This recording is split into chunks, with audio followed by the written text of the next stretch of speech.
It's another Sunday. Welcome to this week's edition of the assignment program. My name is Alexander Musogotwane.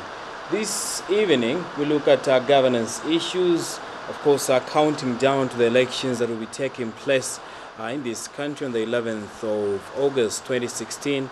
The economic prospects for the country are some of the issues that we're talking about this evening. My name is Alexander Musogotwane, and our guest for this week is the U.S. Ambassador to Zambia, Schultz, who joins us just to give his view, the American view, I should say, on how we are conducting ourselves as a country, both economic and governance-wise.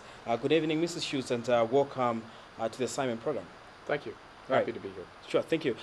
Before we get to why you're here, the U.S. Embassy on Thursday did have a high-level discussion forum on finance, and we did see that you invited the former Republican Vice President, who also was acting President, and of course other officials from the Bank of Zambia, the private sector as well, business experts among the. Why does the U.S. Embassy hold such events, and what is the outcome of such? So this is the third one that we've done. We call them sort of economic panel discussions, and I guess the impetus for them was really kind of looking for a way to help Zambia find the right way forward through the economic difficulties that it's experiencing at the moment. So the first one that we did was on depreciation. It was in October, November of last year. The second one we did on agriculture. Minister Lubinda came to that one. And then this third one was really on the finance sector. So we have plans to sort of continue to do these every 6 weeks or so through to the election. And I guess, you know, part of what our thinking is that Zambia's election that's coming up, to a large extent, will probably turn on economic issues. And we would like to make a positive contribution to that discussion, to that debate. We think it's important that Zambians talk freely among themselves about what changes the country needs to make in response to the changing economic circumstances in the world. You know, the reality is that in the last 6 months, the global economy has changed in some fundamental ways.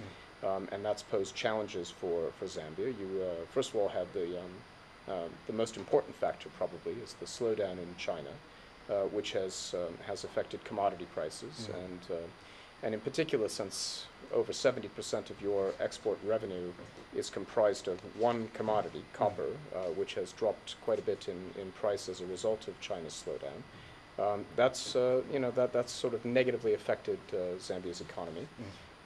It's affected the government's fiscal situation, which has deteriorated. It's also affected the trade balance. So, you know, for instance, the first discussion that we had was really almost could have been subtitled "Don't be afraid of depreciation," because in a sense, a lot of countries will depreciate their currency or undervalue it on purpose, because an undervalued currency does two things. It sort of allows for greater exports, and it limits imports, because it makes imports more expensive and it makes exports less expensive. And so the price signals, the consequence of that depreciation can actually be positive for Zambia's economy. And, you know, an immediate reaction to the depreciation was that, among many people in Zambia, was that this was an utter disaster, and you know, we have to stop this. And it's true that you don't want wild swings, you don't want great volatility, and you don't want to see very, very rapid depreciation of the currency. On the other hand, as I said, it can actually be a positive for Zambia's economy going forward if you have a less overvalued or less valued currency, one that makes your products more competitive internationally.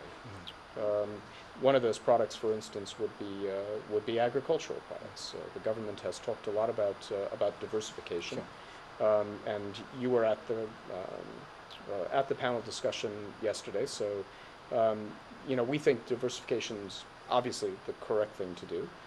One of the things that Zambia really needs to get away from is kind of the boom-bust cycle that goes with being a commodity producer. So when the price of your commodity is high, the economy seems to be going great. Everyone is happy. But you know, I sort of jokingly said yesterday that I studied a fair amount of economics at university, and I came away from that convinced that there are really two things you have to remember in economics. Everything that goes down eventually goes up, and everything that goes up eventually goes down. Cycles are natural to market economics. So, you know, if you look at copper prices, at commodity prices right now, the reality is that they're going like this. Eventually, they'll go like this, and then they'll go like this again. So the question really for Zambia is, can you diversify your economy away from an over-reliance on copper during this period of time, so that the next time copper prices begin to rise, you're kind of going from success to success. I mean, you're building on the strength of the economy, and agriculture, tourism, power, other important sectors of the economy can contribute as much or more to growth as mining will. And then if mining begins to slump, you have other sectors that will take up the slack. So, you know, the other thing that I said yesterday was we have a kind of a saying in the United States, I suppose, that a crisis is too good an opportunity to waste, because in my own country, politics often can be quite conflictual. You know, we sort of jokingly refer to politics in America as a bit of a blood sport, much like American football. And, you know, the consequences that in normal times it's difficult to undertake fundamental reform, needed reform. An example might be the Affordable Care Act.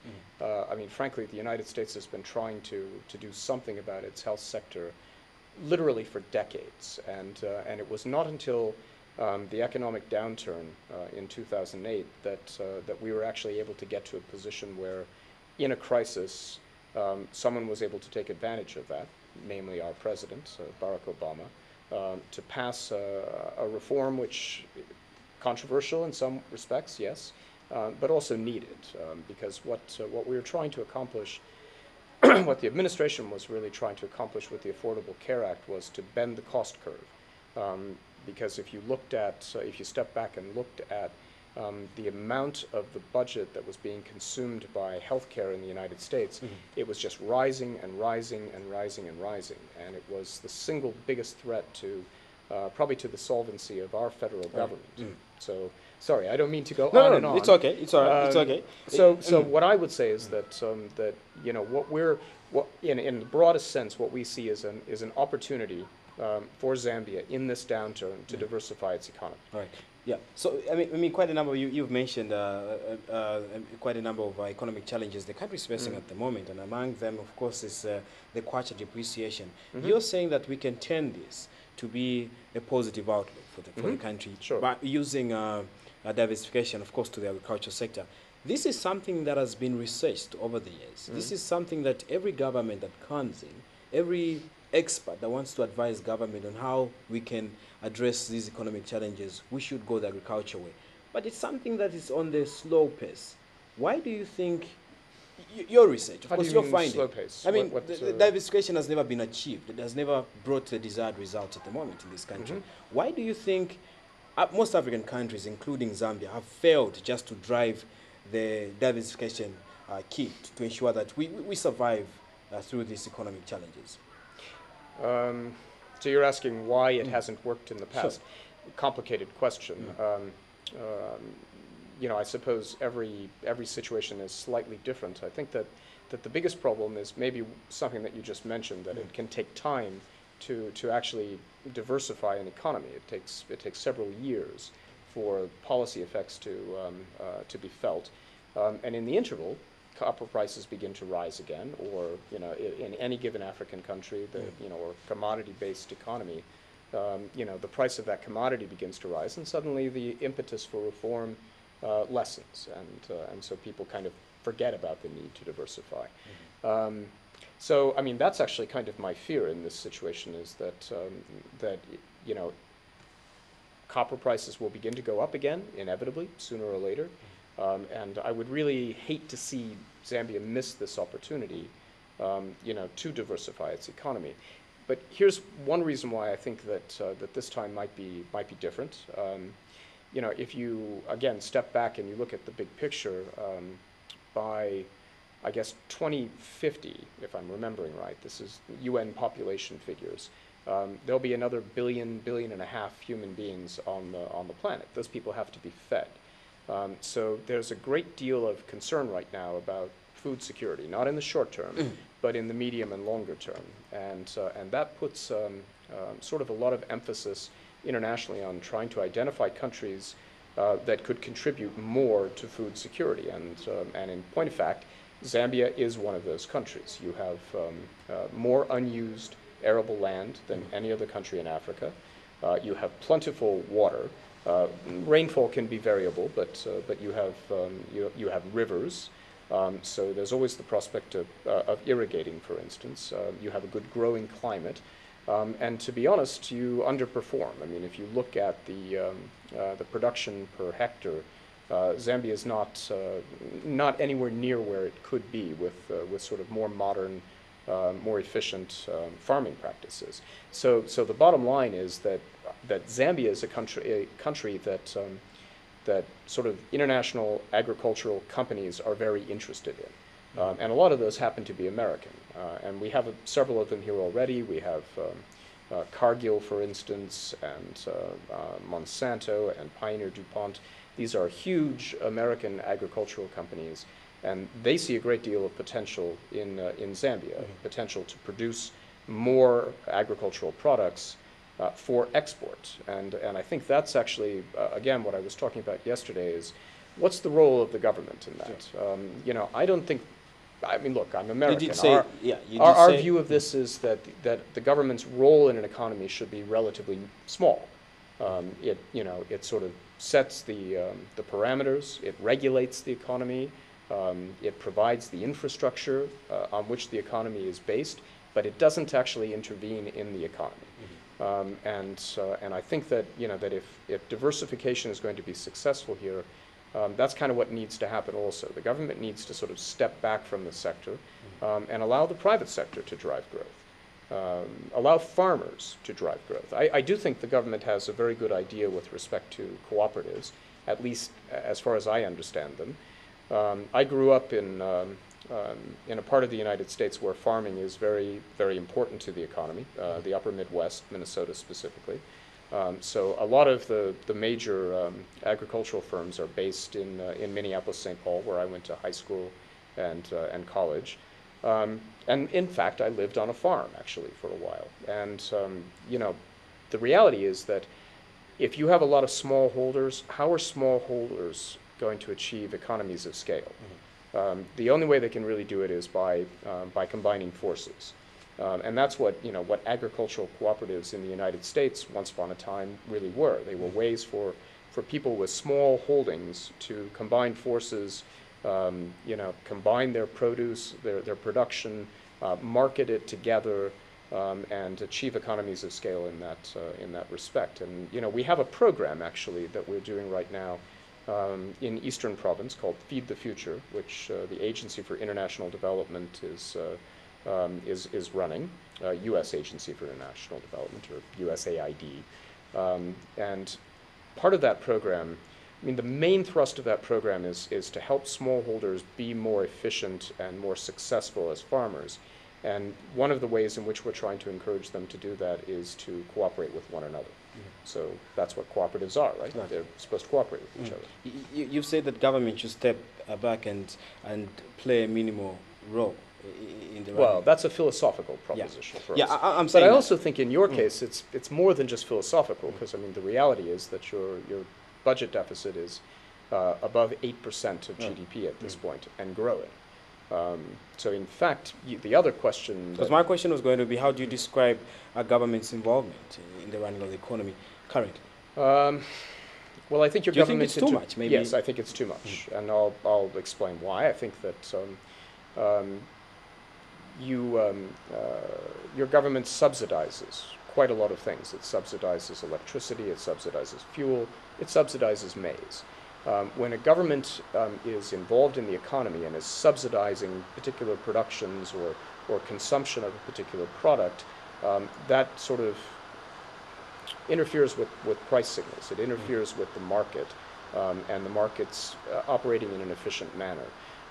So in point of fact, let's take maize, for instance. I mean, should Zambia be producing as much maize as it does?